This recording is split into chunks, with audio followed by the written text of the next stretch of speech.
Kami dari kelompok 6 akan mempresentasikan tentang interaksi obat antibakteri dan anti-infeksi. Kami dari kelompok 6 yang beranggotakan nama saya Ridwan Yudiansa dan teman saya Ari Wicanda dari kelas FM 18D. Interaksi obat. Interaksi obat adalah perubahan aksi atau efek samping obat yang disebabkan oleh pemberian bersamaan dengan makanan, minuman, suplemen, dan obat yang lainnya.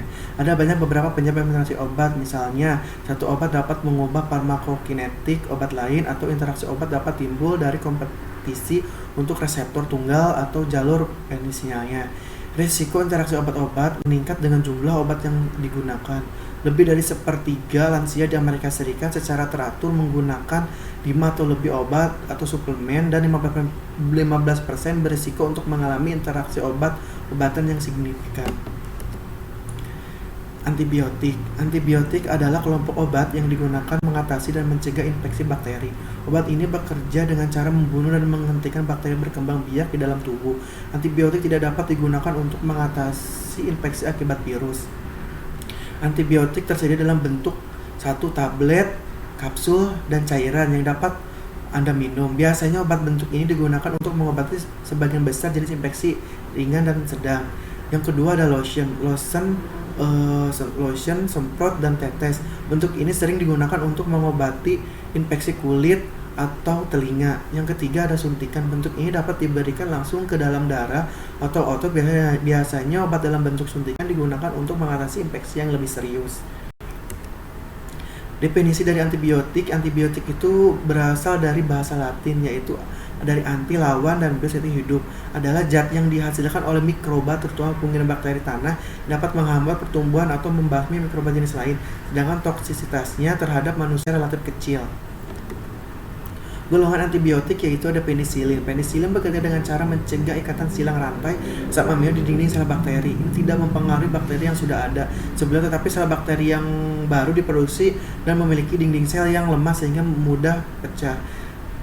Contohnya yaitu ada amoxicillin, ampicillin, penicillin G, dan penicillin V. Yang kedua ada tetrasilin. Tetrasilin adalah golongan antibiotik yang digunakan untuk mengobati infeksi yang disebabkan oleh mikroorganisme rentan seperti bakteri gram-positif dan negatif, Chlamydia, Mycoplasmata, Protozoa, serta Rickettsia. Contohnya yaitu ada doxycycline, nitosilin, dan tetrasilin. Yang ketiga yaitu ada cephalosporin. Cephalosporin disebut juga sebagai antibiotik spektrum luas, broad spectrum, karena efektif melawan berbagai jenis bakteri. Contohnya yaitu ada cefixim, cepodoxim, cephalosporin. Yang keempat ada suinolon. Antibiotik ini dapat mengobati berbagai jenis infeksi, termasuk infeksi mata, pneumonia, infeksi kulit, sinus, sendi, saluran kencing, atau ginekologi lainnya. Contohnya yaitu ada ciprofloxacin, levofloxacin, sama moxifloxacin. Yang kelima ada linsomycin. Golongan antibiotik ini digunakan untuk mengobati infeksi bakteri yang parah, di mana seseorang tidak bisa mengkonsumsi antibiotik penisilin. Linsomycin tidak dapat digunakan untuk mengobati infeksi virus seperti pilek atau flu. Contohnya yaitu ada linsomycin sama clindamycin.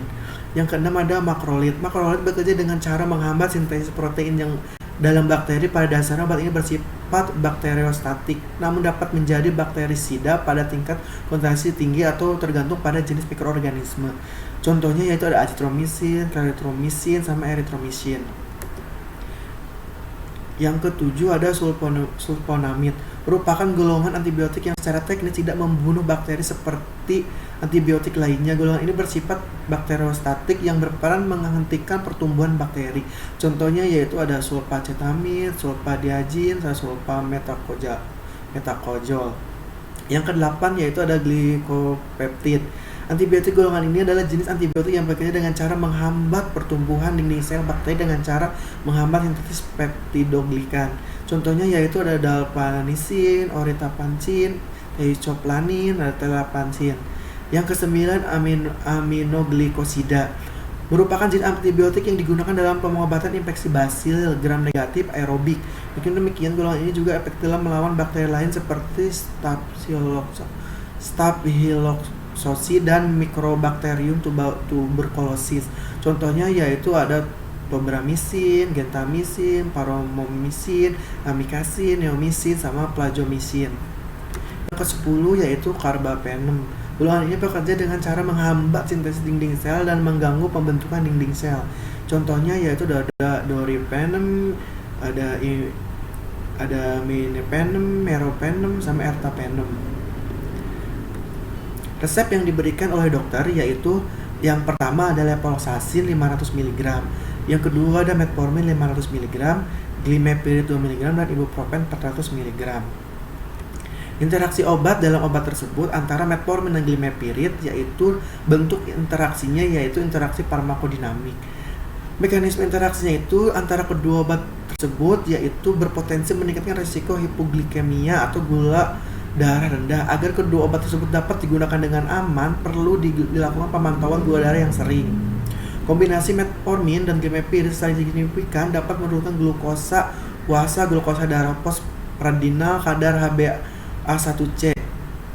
Kombinasi ini antara metformin dan glimepiride merupakan kombinasi yang umum digunakan karena sulfonylurea akan merangsang sekresi pankreas yang dapat memberikan kesempatan untuk senyawa biguanid bekerja efektif sehingga mempunyai efek saling menunjang.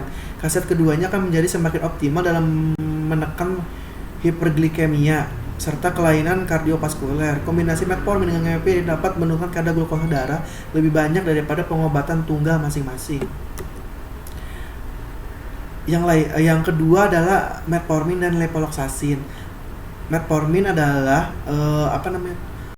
obat untuk menurunkan kadar gula, sedangkan levofloxacin yaitu antibiotik. Bentuk interaksi yaitu interaksi farmakodinamik yaitu sinergisme. Mekanisme interaksi levofloxacin meningkatkan efek metformin dengan sinergisme farmakodinamik. Pemberian antibiotik guaiacolon dapat mengakibatkan hiper atau hipoglikemia. Yang terpenting untuk mengkonsumsi levofloxacin dan metformin secara berbarengan harus secara ketat dikontrol dan diberikan edukasi oleh dokter. Karena efek yang akan timbul dari hipoglikemia yang biasa terjadi termasuk tremor, berkeringat, memucat, jantung berdebar, pusing, bicara tidak jelas.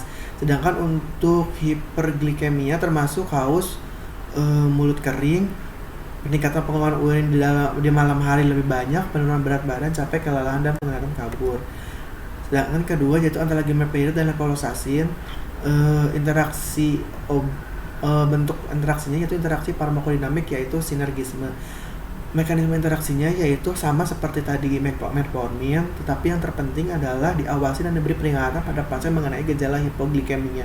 Yang terjadi mengkonsumsi obat kombinasi berbarengan antara levofloxacin, glimepiride, dan metformin yaitu hipoglikemia. Yang terpenting adalah pemantauan obat secara rutin.